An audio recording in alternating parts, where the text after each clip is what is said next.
Hey guys, our recipe for today is sinigang na spare ribs.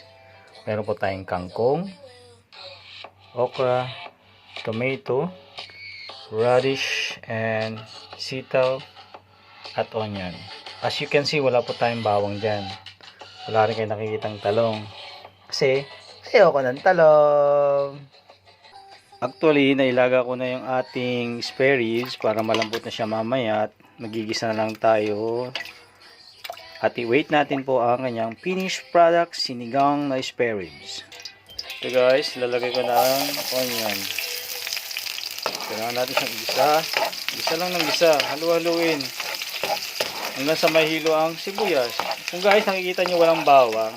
Kasi yung bawang kasama na kanina sa nilaga kong spare ribs. Yan, nag-caramelize ng ating onion. Lalagay na natin ang tomato. Asya nga pala guys, ito yung sili saka sinigang na sa gabi kasi hindi ko isama kanina sa unang video ha.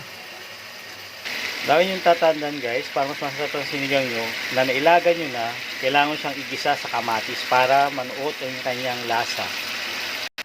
As you can see guys, itong sinigang na spare ribs na to, makita nyo may chicharong balat para mas masarap siya kasi nga purong laman siya. Okay guys, thank you.